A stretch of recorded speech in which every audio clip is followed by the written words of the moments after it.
consecuencia final de muchas enfermedades cardíacas de diversa índole. Pueden ser enfermedades de tipo estructural o pueden ser enfermedades de tipo funcional, que finalmente, cuando el corazón llega a un punto en el que no puede compensar a través de mecanismos de adaptación, no puede compensar todas las fallas se van produciendo a nivel intrínseco en el funcionamiento cardíaco, y en el sistema vascular, en consecuencia, se llega a un estado en que el corazón no puede mantener el volumen sistólico que necesita en los tejidos para tener una buena oxigenación y poder mantener el metabolismo. Entonces, la insuficiencia cardíaca viene a ser como un estadio final de muchas enfermedades cardíacas. Entonces es como si fuera una enfermedad secundaria y no primaria, ¿ya? Entonces ahora vamos a ver las diferencias entre lo que es la insuficiencia cardíaca y lo que es el síndrome de insuficiencia cardíaca, que seguramente los compañeros lo han preparado para esta noche y luego vamos a aclarar. Obviamente haciendo énfasis en el tema fisiopatológico, ¿ya? ¿Cómo es que se desencadenan los mecanismos adaptativos y cómo es que el corazón inicialmente logra librar esta falencia, pero finalmente, cuando no puede mantener el estado de adaptación, es que se llega a la insuficiencia, ¿ya? Entonces, el grupo se puede presentar para no perder más tiempo. Ya vemos 45 estudiantes en sala.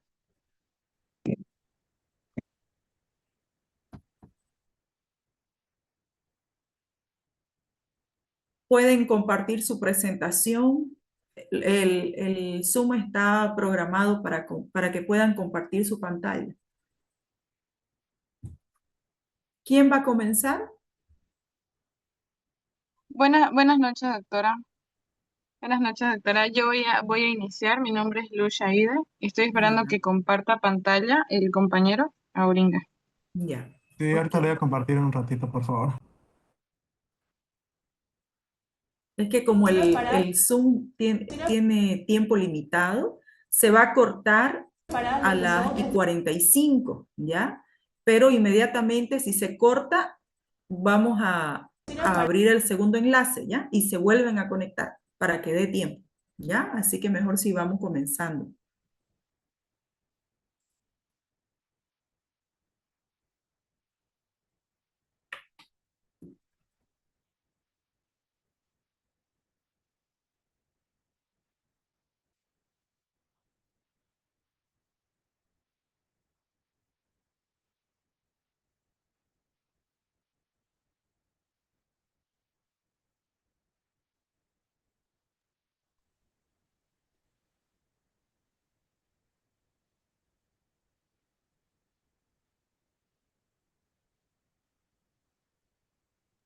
¿Lo pueden ver? Sí, Disculpe. sí, Sí, Ah, sí, lo ya. podemos ver. Ponerlo desde el inicio y ya. Ya está desde el inicio. Ya, ahora sí, perdón. Ok, muy buenas noches. Junto al grupo vamos a poner el síndrome de la insuficiencia cardíaca. Ok, en esta parte yo voy a explicar la base inicial del síndrome. Primero voy a decir todo lo que es la introducción, el concepto, y luego voy a explicar las bases anatomofisiológicas del corazón. Entonces, vamos por la parte inicial. Para introducir el tema, primero debemos recordar que el corazón funciona como una bomba. Su trabajo principal justamente es mantener la circulación, llevar la sangre pobre en oxígeno a los pulmones y luego enviar la sangre oxigenada al resto del cuerpo. Entonces, cuando hablamos de insuficiencia cardíaca, no hablamos de un solo síntoma, sino de un síndrome que aparece cuando esa función de bomba se altera, justamente. Lo importante, justamente en la materia de fisiopatología, es entender el por qué y el cómo. Por qué el corazón deja de cumplir su función y cómo eso termina produciendo las manifestaciones del paciente. ¿Okay? En esta parte vemos justamente todo eso. El concepto es más importante, ya que la insuficiencia cardíaca es un síndrome el cual el corazón no puede mantener un gasto cardíaco suficiente para cubrir las necesidades del cuerpo, o solo logra hacerlo aumentando demasiado sus presiones de llenado. En palabras simples, prácticamente el corazón no bombea de forma eficiente. Por eso solo los tejidos pueden recubrir o recibir menos sangre, y también puede haber congestión, ya que la sangre se acumula hacia atrás cuando el corazón no lo moviliza bien. Entonces no es una enfermedad única, sino un conjunto de muchas agresiones al corazón. La otra, por fin. En las bases anatomofisiológicas prácticamente está la estructura general del corazón y su trayectoria del flujo sanguíneo. El corazón está formado por dos bombas separadas, la derecha y la izquierda. Cada una tiene una aurícula y un ventrículo. Eso ya lo saben. El lado derecho, la sangre se extrae de los pulmones, llega a la aurícula derecha y se expulsa al ventrículo derecho. El ventrículo derecho bombea la sangre a los pulmones para que se oxigene. Y el lado izquierdo, la sangre oxigenada llena los pulmones a las aurículas izquierdas. La aurícula izquierda expulsa hacia el ventrículo izquierdo, que la bombea al resto del cuerpo. Su función principal del corazón justamente es proveer sangre a todos los tejidos del cuerpo. Anatómicamente el corazón se localiza justamente en el tórax y se proyecta principalmente hacia el lado izquierdo, pero lo más importante para entender la fisiopatología no es solo la ubicación, sino su función organizada. El corazón trabaja como dos bombas. El lado derecho impulsa la sangre hacia los pulmones y el lado izquierdo impulsa la sangre hacia la circulación general. Por eso, cualquier alteración en una de estas bombas puede repercutir a la circulación pulmonar o a la circulación sistémica. La otra, please.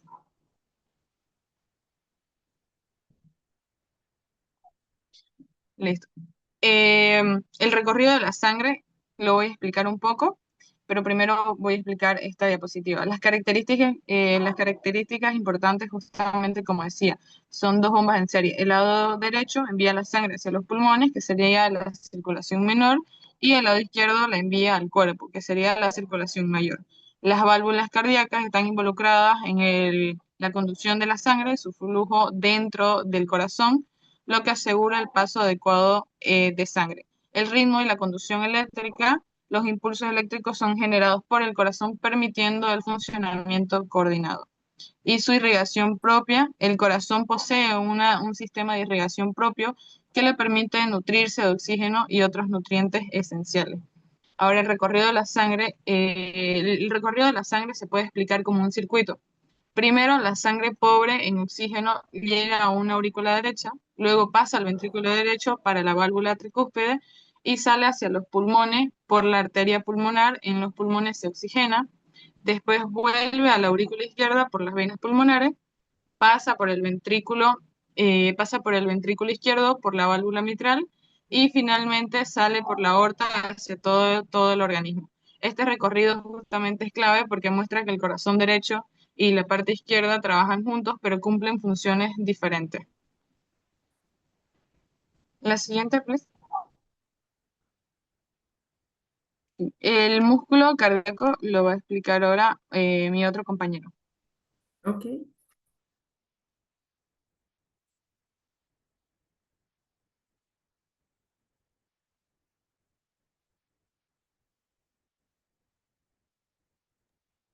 Está ahí, sino para explicarlo, para seguir.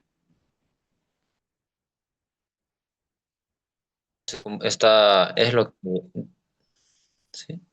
El músculo cardíaco es de lo que está hecho el corazón, ¿no? Y tiene tres tipos. Disculpe, va a disculpar. ¿Cómo se llama usted? Para que sepa cómo. Kevin. Disculpe, doctora, Kevin Kenta Mamani, Ah, doctora. ya. Kevin Kenta. Muy bien. Voy a hablar del músculo cardíaco. El músculo cardíaco es de lo que está hecho el corazón y va a tener tres tipos: el músculo auricular, el músculo ventricular y las fibras musculares excitadoras y conductoras especializadas. El músculo auricular va a ser de lo que va a estar formado las aurículas, y es las aurículas que van a expulsar la sangre a los ventrículos, el 20%.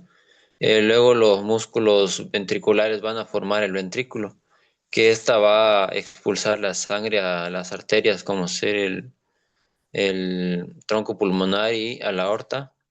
Luego las fibras musculares excitadoras y conductoras especializadas. Estas van a ser las fibras que se van a encargar este, de transportar el potencial de acción, ¿no? Y aquí, como podemos ver, vemos a las células musculares cardíacas que se encuentran unidas por discos intercalares, a través del cual va a viajar el potencial de acción, ¿no? Para que se pueda contraer el músculo de forma así en uno, digamos, ¿no? Como es el músculo cardíaco, a ver, las aurículas se contraen primero, ¿no? Primero las aurículas se contraen y para eso hay un sinsitio. El sinsitio es ese que las células juntas, ¿no? Y va a haber un sinsitio ventricular va a estar separado el sinsitio auricular del ventricular por las válvulas. Y estas válvulas van a estar rodeadas de fibras. Eso, ¿no? De fibras y esta fibra va a impedir que se pase la conducción eléctrica, ¿no? Para que primero la conducción eléctrica viaje por las aurículas, por el sinsitio auricular y después pase a través del haz auriculoventricular a los ventrículos y así puede haber esa separación, doctor. Y luego me tocaría el ciclo cardíaco.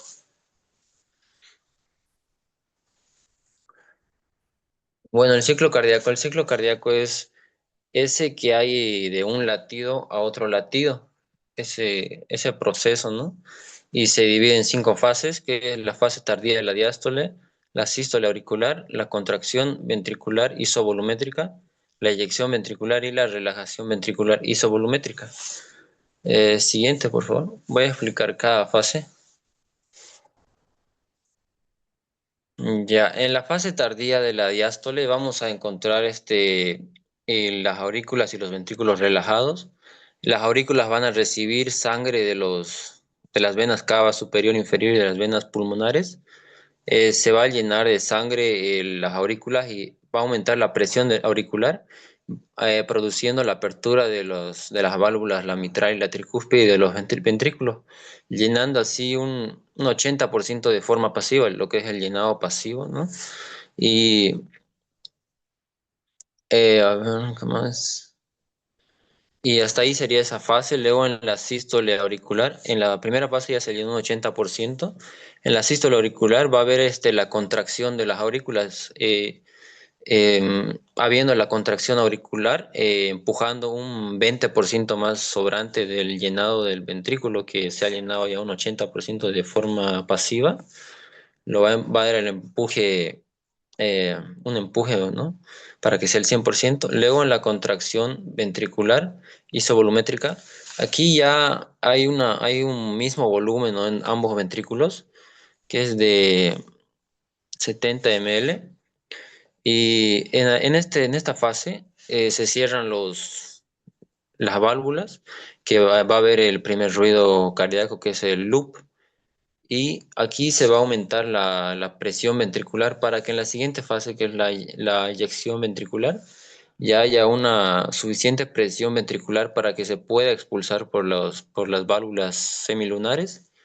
Y una vez expulsado en la relajación ventricular isovolumétrica, eh, a ver, en la eyección ventricular, voy a volver a comenzar. En la fase de la eyección ventricular ya ahí hay una buena. Y hay una presión suficiente de los ventrículos para que pueda expulsar, ¿no? La sangre eh, por la aorta y por el tronco pulmonar a las arterias pulmonares. Y luego a la siguiente fase ya se ha expulsado la sangre y de toda esa sangre que se ha expulsado queda una sangre restante, ¿no? Y esa sangre restante es el 50 ml, a lo que se le conoce como volumen telesistólico. Y la sangre expulsada la sangre expulsada es el volumen latido. Y una cosa que me faltó aumentar hace rato de la tercera fase es el volumen telediastólico, que es ese llenado de completo de sangre, doctora. Esa sería mi parte. ¿Ok? ¿Quién continúa? Yo, doctora, Ivette, ¿no? sí. Eh, como bien se dijo, la insuficiencia cardíaca es secundaria a diferentes fallos. Esto causa que el corazón no expulsa la sangre suficiente hacia la circulación, lo cual provoca un déficit y que la acumulación de sangre en las cavidades sea mucho mayor que la que tiene en su capacidad. Esto también causa que la sangre se regrese por las venas cavas, causando diferentes síntomas. Entre ellos tenemos la diaforesis, la taquipnea, la taquicardia, la disnea, intolerancia al ejercicio, regurgitación yugular y hepatalgia, entre otros. Siguiente, por favor. Entre los fallos tenemos lo que es la isquemia o infarto de miocardio, donde hay una reducción de oxígeno al miocardio por una obstrucción de las arterias coronarias. Y después de un infarto de miocardio, si hay tejido muerto, esto causa una reducción de la contractibilidad cardíaca. Y la enfermedad valvular este, causa que la sangre no sea expulsada correctamente, disminuyendo el volumen y causando un mal funcionamiento. Todo esto debido al incorrecto funcionamiento de las diferentes válvulas del corazón. Siguiente. En cuanto a la hipertensión arterial, el corazón se esfuerza más para contraerse, para poder inyectar toda la sangre, causando que el miocardio aumente de tamaño y que disminuya el tamaño de sus cavidades. En la hipoperfusión, eh, el flujo sanguíneo es insuficiente para satisfacer las necesidades metabólicas de oxígeno y es insuficiente también para satisfacer lo que son las necesidades metabólicas y de oxígeno en los tejidos, causando lo que es una disfunción orgánica. Y esto se puede ver en diferentes estados como la anemia y el hipertiroidismo. Siguiente.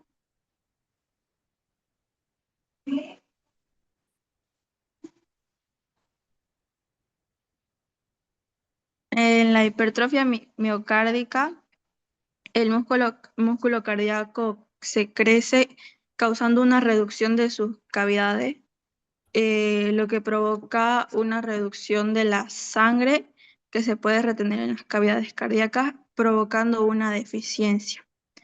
En las arritmias tenemos dos, la taquicardia y la bradicardia. La taquicardia reduce el tiempo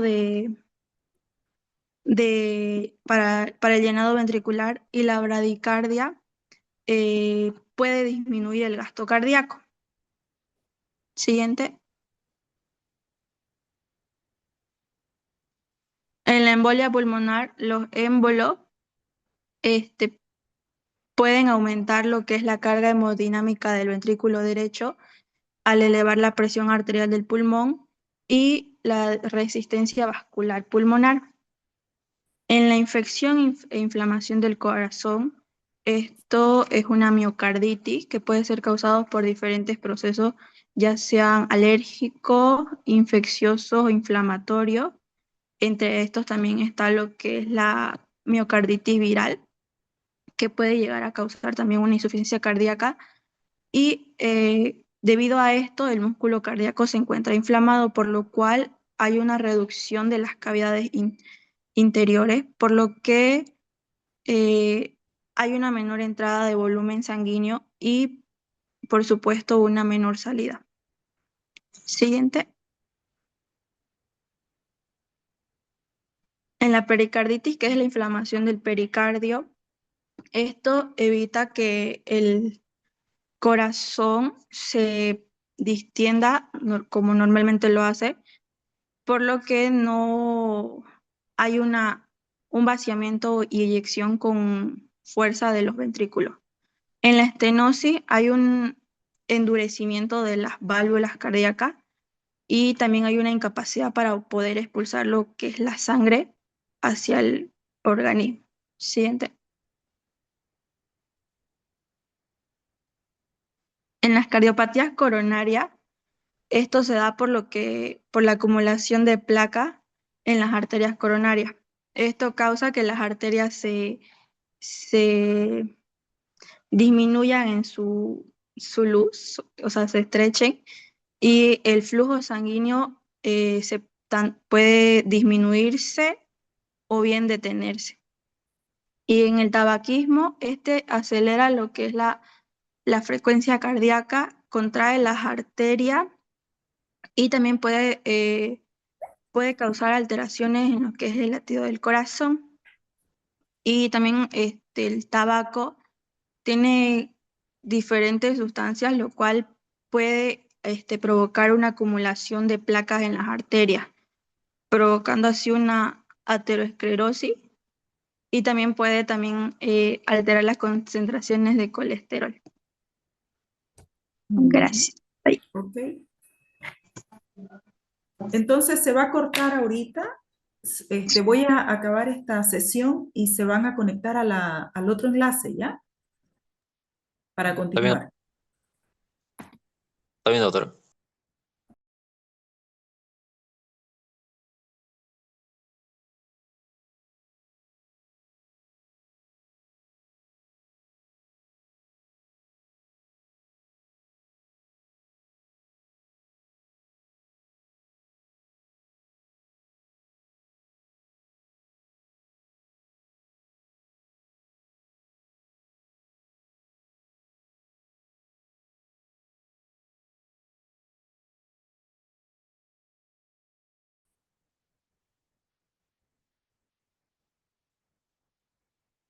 Ok.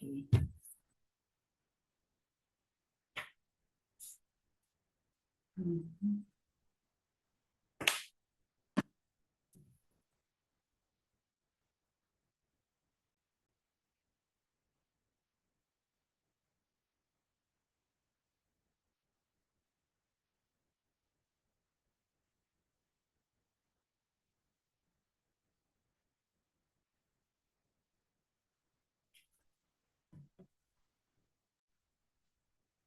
Listo, jóvenes. Vuelva a compartir su pantalla.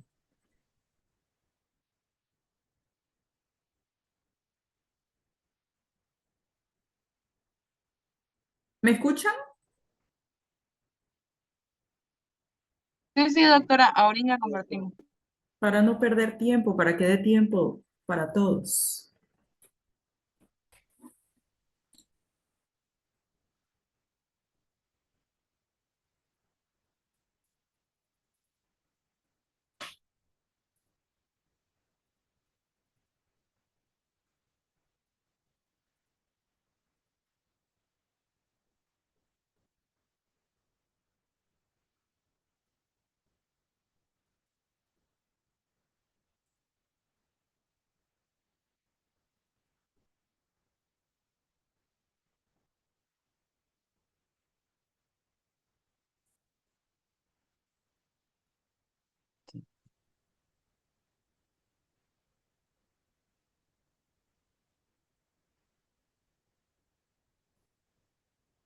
¿Se ve, doctora, no?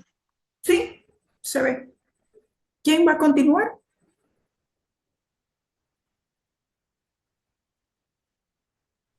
Yo, doctora. Mi compañero. Daniela, ¿no? Sí. Ya, ok. Siguiente.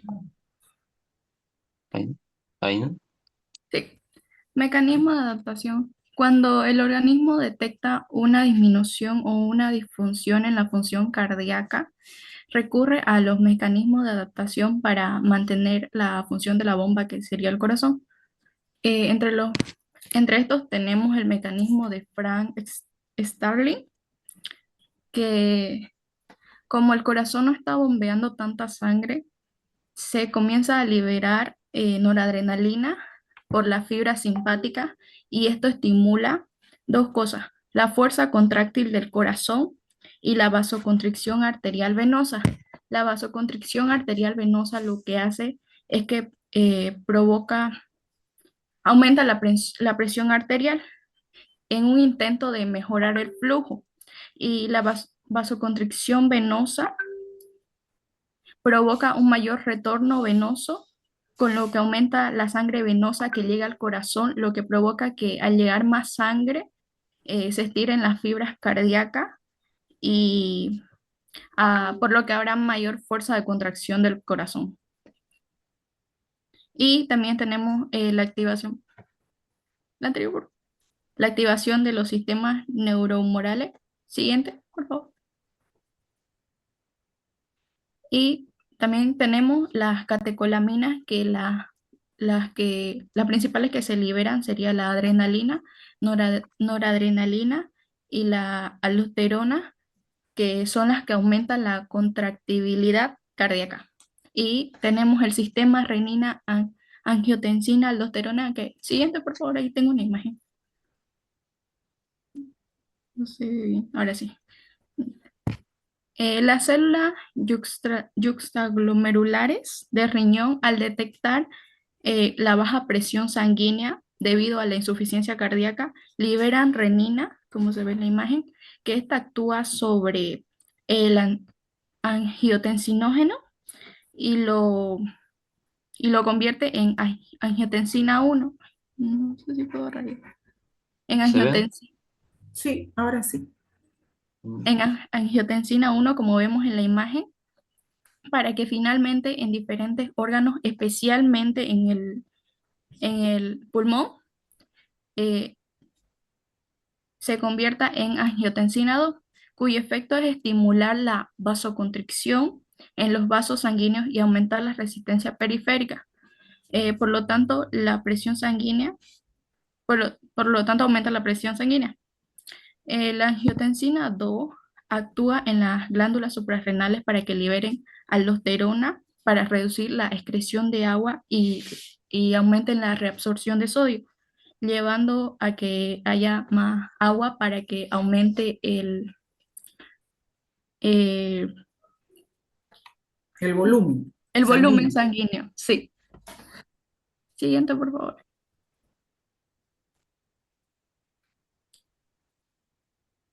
También tenemos la hormona antidiurética, la ADH, que actúa sobre los túbulos colectores del riñón, lo que ayuda a la reabsorción de agua. También tenemos la endotelina, que al liberar endotelina se produce vasoconstricción. Como ya dije, la vasoconstricción ayuda a mejorar el flujo sanguíneo.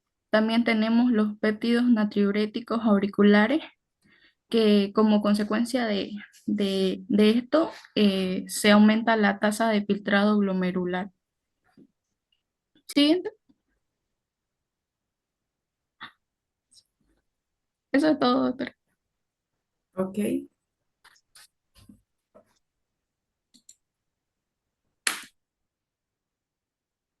José Huanca, ¿no? Sí, doctora. Ok. Ya, bueno, a mí me tocó exponer sobre los diagnósticos. Ya. Para empezar, tenemos lo que son los diagnósticos, bueno, los criterios de Framingham, las clases que son de la New York Heart Association.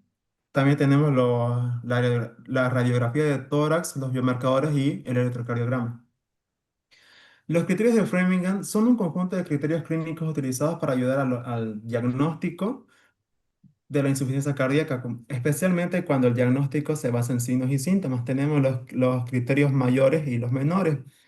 Entre los mayores tenemos la disnea prostática nocturna, edema agudo de pulmón, crepitantes, y entre las menores tenemos la disnea y el edema en miembros y también la tos nocturna. Principalmente se utilizan dos criterios mayores, o si no, un criterio mayor y dos criterios menores. Siguiente, por favor.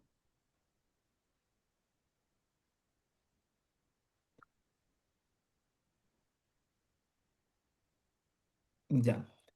Estas son las clases. Estas clases, y esto se basa los síntomas de las actividades diarias y la calidad de vida del paciente. Esta se utiliza para valorar la gravedad de la insuficiencia cardíaca según el grado de limitación física y los síntomas que presenta el paciente durante la actividad cotidiana. Tenemos cuatro clases. La clase 1 que es sin limitaciones de las actividades. La clase 2 que es ligera, es moderada y modera la limitación de la actividad, perdón. La clase 3 marcada limitación de la actividad con reposo. Y la clase 4 que es cualquier actividad física, genera molestias, síntomas y los síntomas se producen en reposo. Siguiente, por favor. Ahora tenemos la radiografía de tórax. La radiografía busca principalmente los signos de congestión pulmonar, acumulación de líquido, crecimiento cardíaco. Y en la cardiomegalia, el corazón trabaja con una mayor presión o volumen durante mucho tiempo. Entonces, las cavidades se dilatan o el músculo cardíaco se hipertrofia. Y esto provoca el aumento del corazón y esto es visible en la radiografía, como podemos observar. Ya. Después tenemos lo que son el patrón en alas de mariposa, que esto es cuando aumenta mucho la presión en las venas pulmonares. El líquido sale de los capilares, se acumula en los alvéolos, entonces aparece una imagen radiológica bilateral alrededor de los ilios pulmonares. Y la distribución parece, como su nombre lo indica, en alas de mariposa. Esto representa un edema alveolar por insuficiencia cardíaca izquierda descompensada. Después tenemos el derrame pleural, que es el líquido, que el líquido puede pasar hacia el espacio pleural, entonces aparecen este, borramiento de ángulos costofrénicos y el líquido pleural es visible. Esto ocurre por un aumento de presión hidrostática.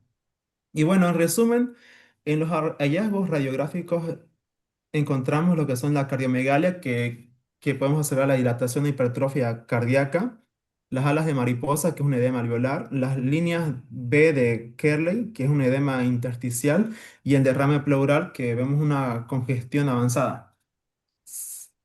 Después tenemos lo que son los biomarcadores. Tenemos dos. El BNP, que significa péptido natriurético tipo B, y el NT-proBNP, que significa fragmento N-terminal del propéptido natriurético tipo B. Estos son péptidos, son liberados por el corazón, especialmente por los ventrículos. ¿Y cuándo se liberan? Cuando existe una dilatación ventricular o un aumento de presión, estrés sobre la pared cardíaca, perdón, cuando el ventrículo se llena demasiado, sus fibras se estiran y eso provoca que los miocitos liberen estos biomarcadores.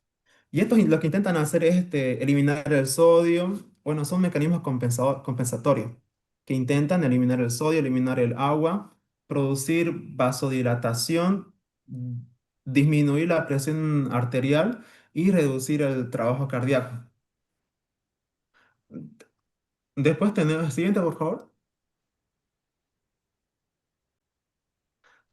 Tenemos el electrocardiograma.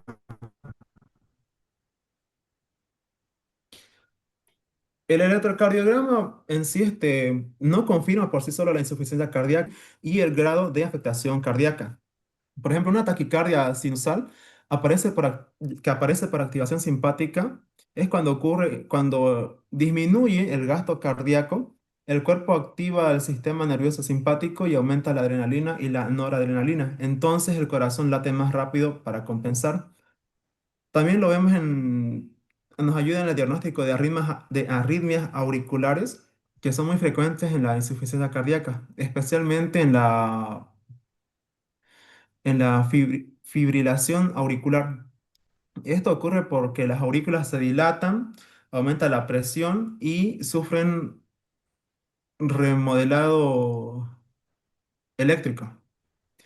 Y las consecuencias de esto es de la fibrilación auricular es que empeora la insuficiencia cardíaca. ¿Por qué? Porque disminuye el llenado ventricular, reduce el gasto cardíaco y aumenta la frecuencia cardíaca. Eso sería todo, doctora. Muy bien. José, ¿no? Sí, doctor. Ya. Ahora yo les voy a compartir mi presentación, ¿ya? Vamos a hacer un resumen y vamos a ir junto con el grupo. Ahora sí. ¿Lo pueden ver?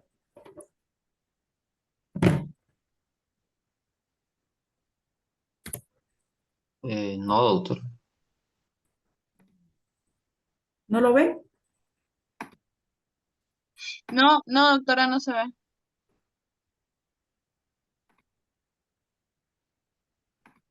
¿Y ahora? Ahora sí, bueno, quiere empezar a compartir recién. Está cargando. Ya, Ya.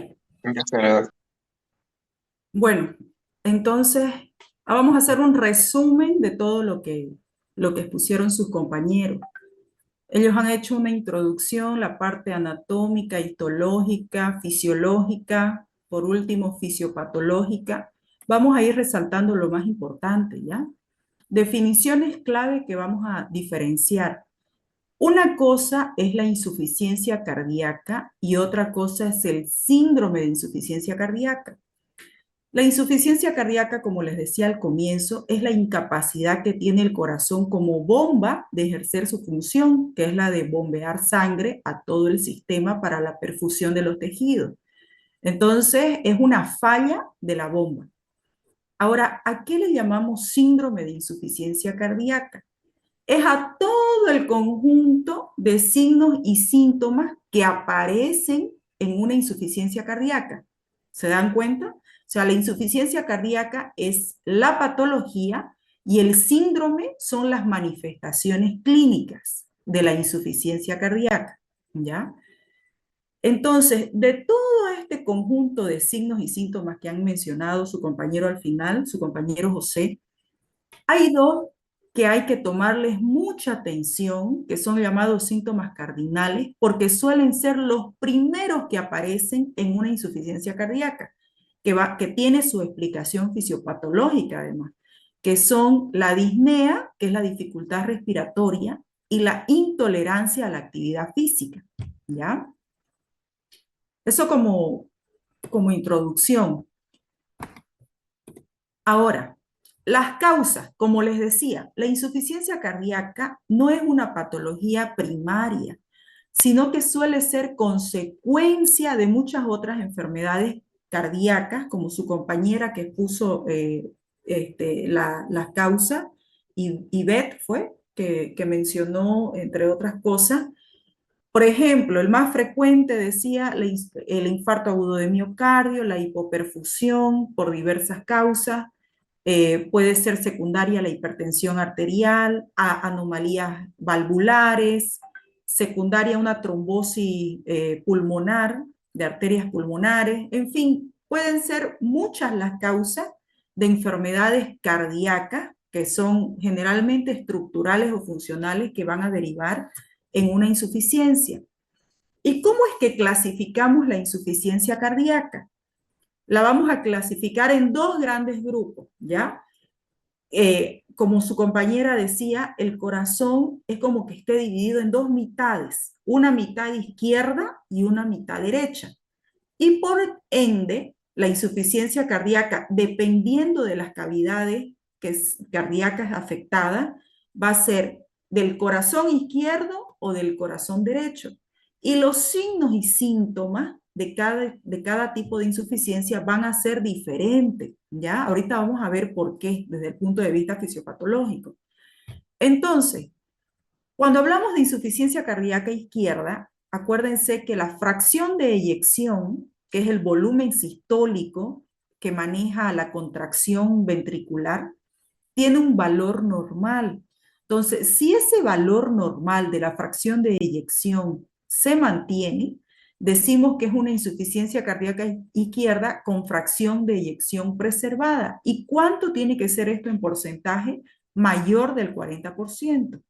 Si ese volumen que el corazón izquierdo está bombeando disminuye por debajo del 40%, se llama insuficiencia cardíaca izquierda con fracción de eyección reducida, ¿ya? Ahorita lo vamos a ver.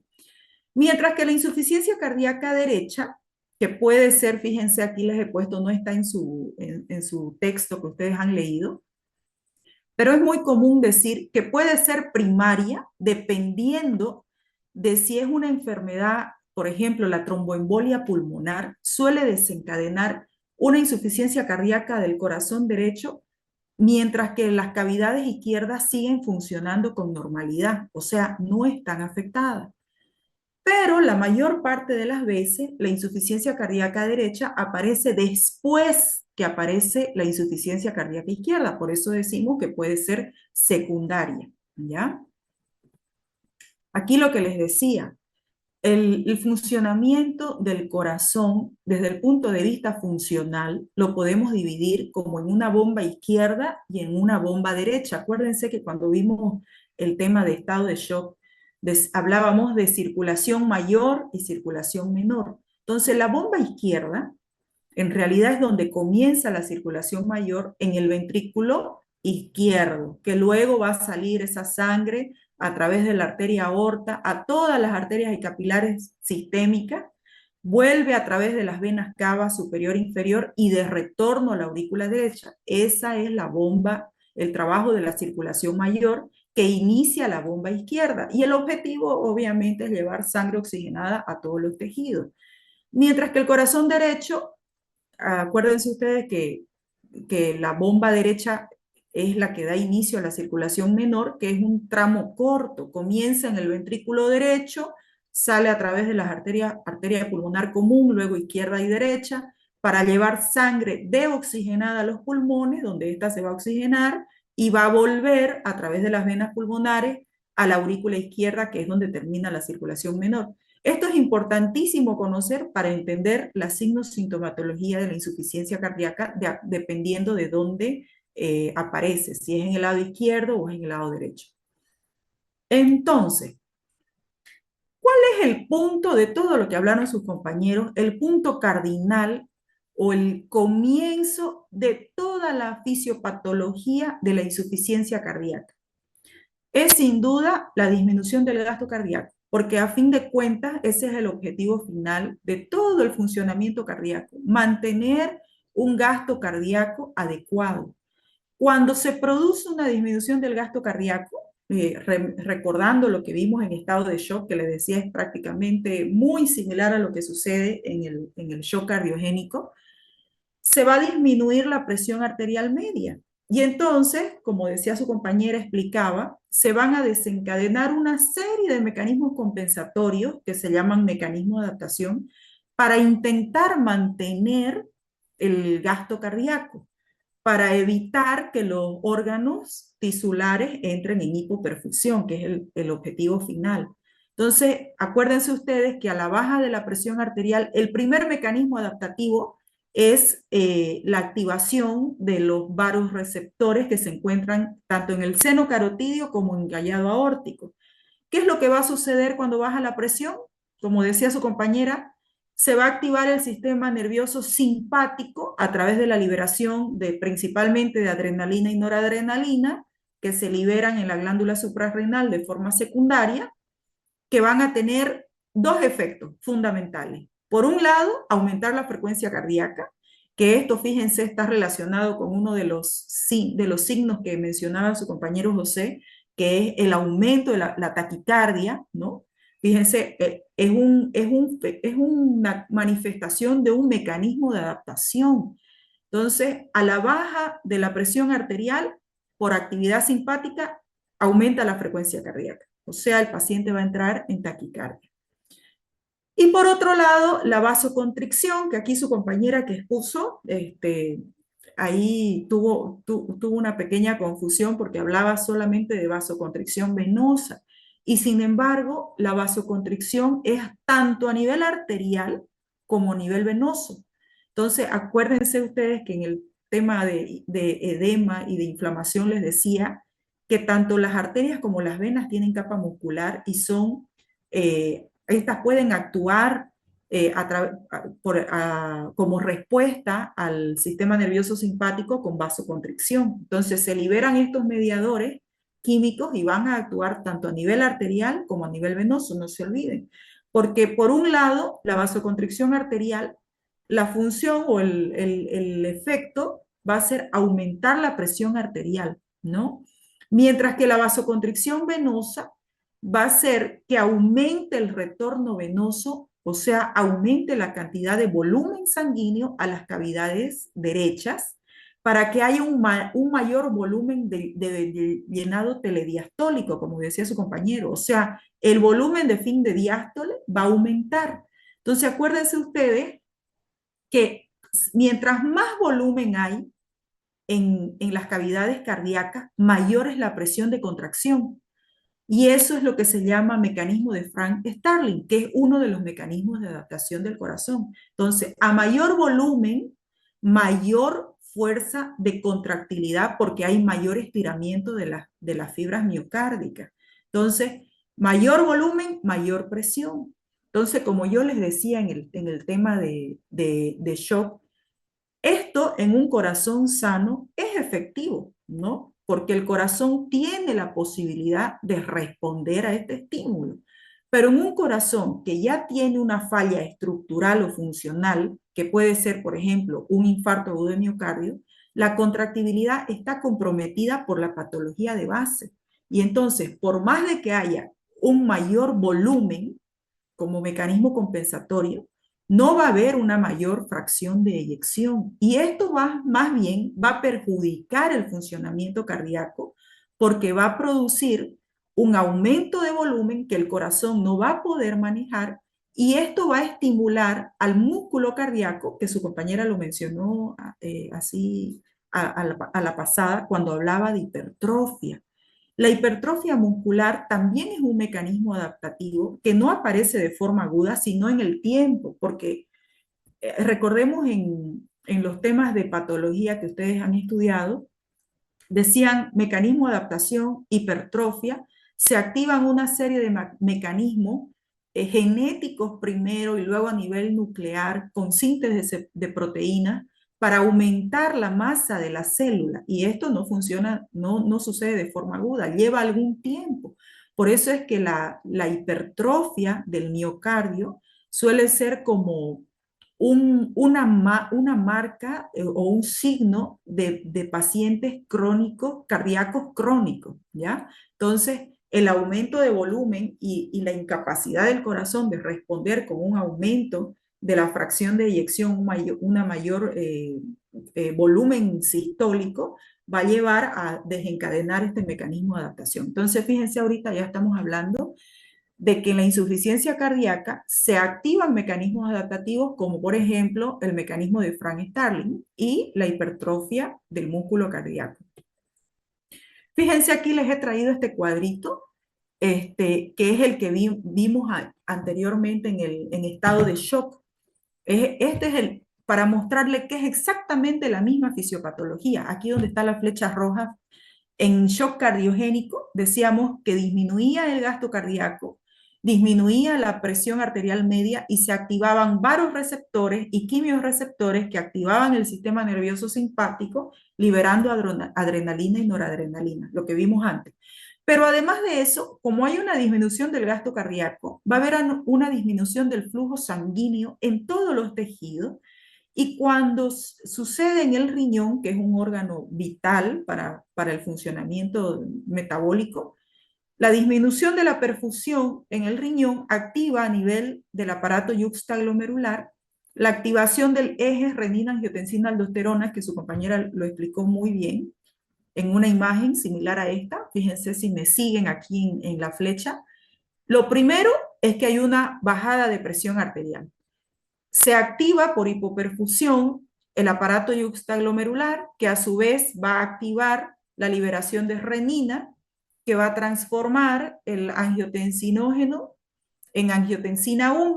Luego los pulmones liberan una enzima de conversión que transforman la angiotensina 1 en angiotensina 2. Y la angiotensina 2 finalmente tiene dos funciones. Una de producir vasoconstricción, fíjense, está entonces dos mecanismos fisiopatológicos que hacen vasoconstricción, a través del sistema nervioso simpático y a través del eje renina-angiotensina. La vasoconstricción persigue aumentar la frecuencia cardíaca, la presión arterial. Y a su vez, la angiotensina 2 va a actuar a nivel de la corteza suprarrenal, liberando aldosterona, que finalmente reabsorbe agua y sodio, aumentando volumen. Entonces, fíjense que hay un segundo mecanismo fisiopatológico por el cual hay un aumento de volumen intravascular. Decíamos anteriormente el aumento del retorno venoso y por otro lado la retención de agua a nivel renal. Entonces, finalmente lo que va a suceder es que va a haber un aumento de la precarga. Pero como les decía antes, no siempre el corazón va a poder a ese aumento de la precarga, o sea, del volumen de fin de diástole, va a acompañar la contractibilidad cardíaca, dependiendo de la patología de fondo. Y el más usado, el más mencionado, es el de la insuficiencia cardíaca, ¿no? El del infarto agudo de miocardio, que va a producir la muerte de un sector de la pared muscular y por tanto no va a haber contracción. O por ejemplo, en una estenosis de la válvula aórtica, que va a impedir que el volumen eyectado por la contracción salga y se produzca un volumen sistólico adecuado. Entonces, cuando el volumen sistólico no se logra mantener en un valor normal, que ustedes saben, en fisiología lo vieron, el volumen sistólico normal en cada contracción es entre 60 y 100 ml, no va a ser posible a pesar de los mecanismos de adaptación, y esto hay que razonarlo bien, porque en un corazón normal los mecanismos de adaptación van a ser que todo vuelva a la normalidad porque va a aumentar el volumen sistólico. Pero en un corazón dañado, o sea, en un corazón con insuficiencia cardíaca, los mecanismos de adaptación van a empeorar el estado del funcionamiento cardíaco. Y eso va a llevar a lo que vamos a resumir ahorita, ojalá que nos dé tiempo de terminar. Entonces, fíjense, en la insuficiencia cardíaca izquierda va a haber un aumento de la presión diastólica final, ¿no es cierto? Mayor volumen. Pero como la sangre no puede salir a la circulación mayor, va a haber una éstasis retrógrada y esta va a pasar a la aurícula a la aurícula izquierda y por ende va a pasar a los pulmones. Y cuando aumenta la presión capilar pulmonar, ¿qué pasa en el pulmón? Se produce edema agudo de pulmón, y fíjense que todos los signos y síntomas que hay en la insuficiencia cardíaca izquierda son de tipo respiratorio secundarios al edema. Disnea, taquimia, ortopnea, disnea paroxística nocturna, intolerancia al ejercicio y hemoptisis son consecuencia del edema o del derrame pleural que puede acompañar al aumento de presión capilar pulmonar. Entonces, vamos a ver una imagen, ¿ya? Para que, fíjense ustedes, aquí en las imágenes, un pulmón lleno de agua, entonces el paciente va a empezar a expectorar, puede tener tos húmeda, el paciente como no tolera el decúbito, la ortopnea, lo que hablábamos en la anterior clase. La disnea paroxística nocturna es la disnea por el decúbito. El paciente se acuesta a dormir y no puede, le cuesta respirar, tiene que levantarse para tener un espacio libre de pulmón, del pulmón libre de agua para que se produzca una buena oxigenación. Mientras que la insuficiencia cardíaca derecha, todo comienza en el ventrículo derecho. Aumenta la presión diastólica porque hay aumento de volumen y de forma retrógrada, este aumento del volumen va a repercutir en la aurícula derecha y a su vez va a pasar a través de las venas cava superior e inferior a todo el eje. Y entonces tenemos signos y síntomas sistémicos por el edema. Aumento de presión hidrostática es igual a edema. ¿Dónde se va a ver, por ejemplo, la citis, ¿no es cierto? Que se va a manifestar además con síntomas digestivos. Va a haber hepatomegalia y a veces hepatoesplenomegalia, dependiendo de la gravedad. Va a haber hepatalgia por el mismo edema, hay dolor. Hay ingurgitación yugular porque se afecta la vena cava superior, y aquí vamos a ver una imagen. Fíjense ustedes. Entonces, la sintomatología va a ser diferente si la insuficiencia cardíaca es izquierda o es derecha. Ahora, la insuficiencia cardíaca izquierda, luego de que afecta el pulmón, puede de forma secundaria terminar en una insuficiencia cardíaca derecha.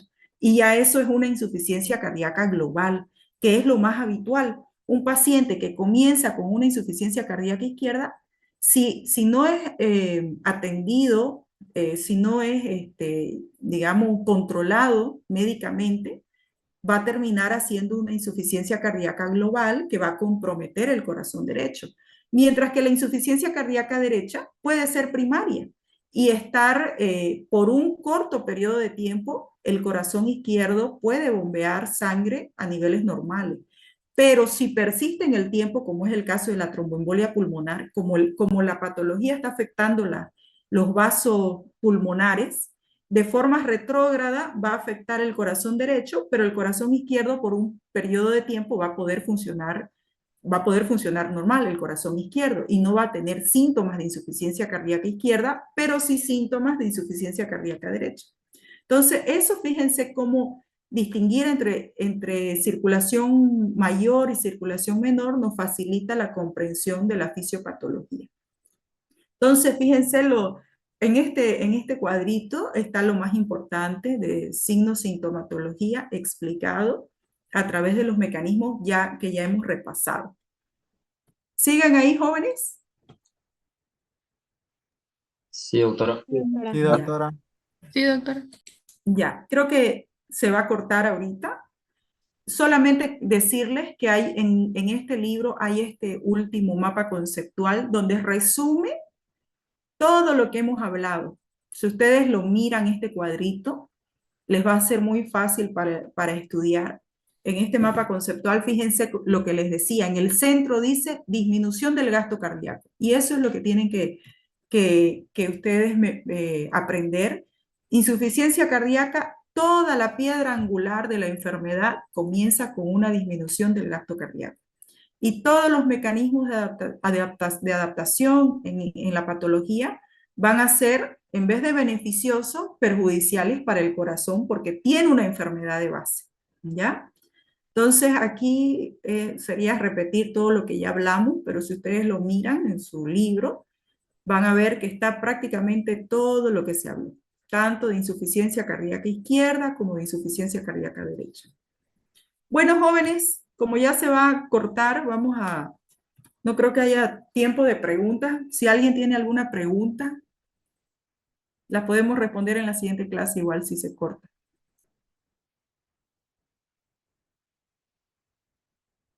Entonces, ¿entendieron el tema?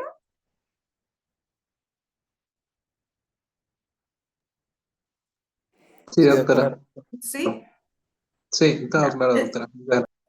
Ok. Si hay alguna pregunta que quedó pendiente, lo podemos responder en la siguiente clase ya. La siguiente clase ya va a ser presencial, ¿ok? Porque veo que sus compañeros no se conectan todos. Pensé que iba a estar más llena la clase hoy. Hay problema contigo, doctora. Sí, Ah, doctora, hubo un Puedes volver a problema. ver. El otro docente antes de eso hizo presencial, por eso algunos no pudieron tampoco. ya. Presencial Sí, dice, doctora. y en la U es muy feo la señal y algunos prefieren llegar a su casa primero. Claro. Bueno, de todas formas, a ver cuántos nos hemos conectado. Somos 61. Está bien. Bueno, jóvenes, entonces la siguiente clase, ya sabe, continuamos con el tema de infarto agudo de miocardio, ¿ya? Listo, doctora, muchas gracias. Ok, Listo, muy doctor. bien. Que Bueno. tengan buenas noches. Gracias, doctora. Bravo, Buenas doctora. noches.